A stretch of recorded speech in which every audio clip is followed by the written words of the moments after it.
अपनी अपनी सीट बेल्टें बांध लें और बैठ जाएं। आज क्योंकि हम डिस्कस करने लगे हैं यूके आने के फवायद और नुकसानात।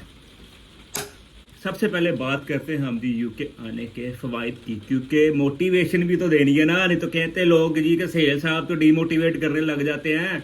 और भाइयों सच्ची बातें करता हूँ, जिसमें से कुछ अच्छी होती हैं, कुछ होती हैं बुरी। फवायद की बात करते हैं पहले। यूके आने का पहला फायदा, आप जनाब पाउंड में पैसे कमाते हैं। यूके आने का दूसरा फायदा, आप यहाँ गोरे देखते हैं। यूके आने का तीसरा फायदा, आप यहाँ यूके के रोड्स पे तस्वीरें लेते हैं, बीच में अच्छी अच्छी तस्वीरें ले सकते हैं। यूके आने का चौथा फायदा, आप यहाँ से जल्दी ज्यादा पैसे कमा के पाकिस्तान में घर बना सकते हैं।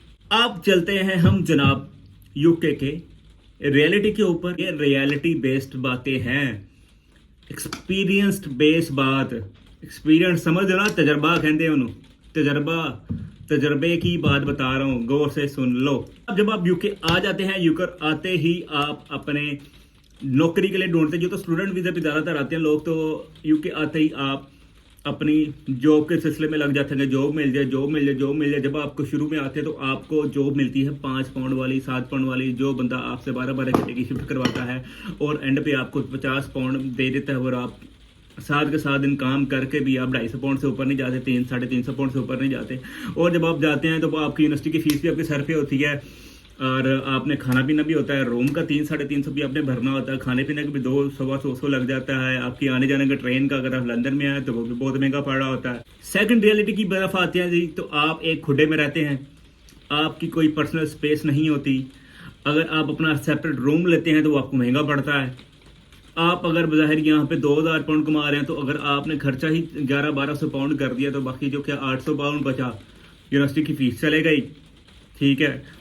और इसके बाद आप अपनी फैमिली से दूर हैं, आप अपनी सोशल, अपनी कम्युनिटी से दूर हैं, आप अपने घर के खानों से दूर हैं। आपको यहाँ पे खुद काम भी करना पड़ेगा, खुद पकाना भी पड़ेगा, खुद खाना भी पड़ेगा। आपको प्लेटें भी धोने वाला कोई नहीं, आपको प्लेटें भी धोनी पड़ेंगी, आपको बाथरूम भी धोने पड़ेंगे। और आप आएंगे काम, काम से घर, घर से काम, काम से घर, घर से काम, काम से घर, घर से काम। ये रूटीन आपकी रहेगी और यूनिवर्सिटी की फीसें देते रहेंगे। आपको लगेगा जी कि आप यूके आ गए हैं और आप पाउंडों में पैसे कमा रहे हैं, तो नहीं जनाब, ये ऐसा नहीं है। आप जरूर कमा रहे हैं, पर जो आप पाउंड कमाते हैं यूके आपसे, वो आपसे आपके बैंक अकाउंट पे रख के आपसे वापस इस तरह ले लेता है कि आप पहले तो यूके की अपने खर्चे करते हैं, यूनिवर्सिटी की फीसें देते हैं, 6-7 महीने में अपन भी फीस उतार देते हैं। और जब आप यूके की फीस उतार देते हैं, अब सिलसिला शुरू होता है जी कि पीएसडब्ल्यू लेना है। पीएसडब्ल्यू के लिए भी आपको 2000 पाउंड अपना चाहिए होता है। अगर आपकी बीवी बच्चे भी साथ है तो 2000 पाउंड बीवी का भी, स्पोज का भी जाएगा। तो वो फर्दर के कितने बच्चों की क्या फीस है उसका आप देख लीजिएगा। पर यह कि 4-5 हज़ार पाउंड आप ये भी रख लें, जो आपने सेविंग की थी 4-5 हज़ार पाउंड आपने यूनिवर्सिटी के एंड में जो जोड़ा था, वो आपने उठा के पीएसडब्ल्यू को कन्वर्ट करवा लिया। 2 साल का पीएसडब्ल्यू मिल गया जी हमें, तो 2 साल का वर्क परमिट मिल गया। तो भाईजान सुन ले, आप एनआई पे काम करेंगे तो आपको 48 घंटे से ऊपर काम नहीं ला होगा।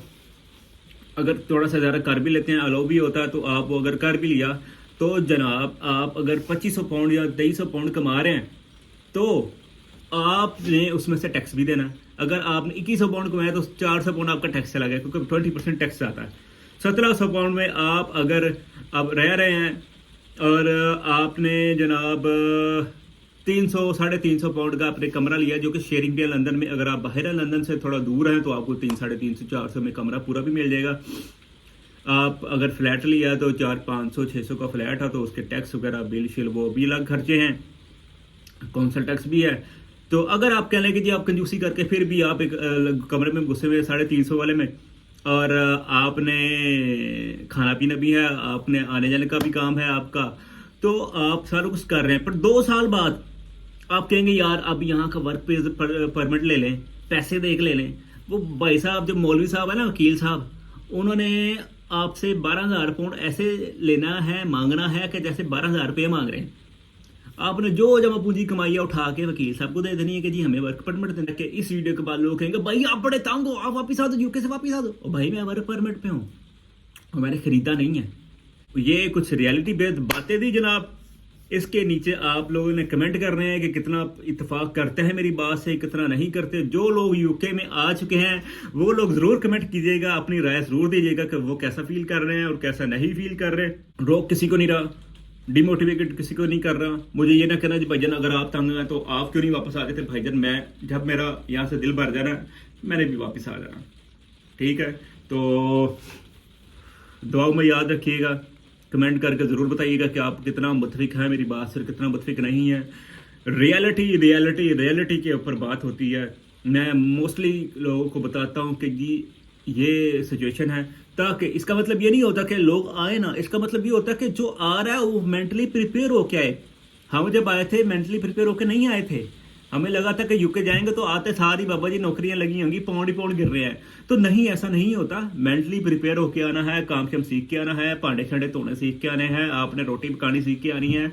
गोल रोटी नहीं भी खाओगे तो तुम इतने आगे एंज जी रोटी है ना, ये वी यू ऐसे खराब तीतड़ वितड़ वाली, वो भी अब खाओगे, आपको मजा आएगा। तो जनाब अगर आप अपनी लाइफ यहाँ पे अपनी पाकिस्तान में अच्छी गुजार रहे हो, अच्छे कमा रहे हो, चुप करके बैठे रहो, पंगा ना लड़ा।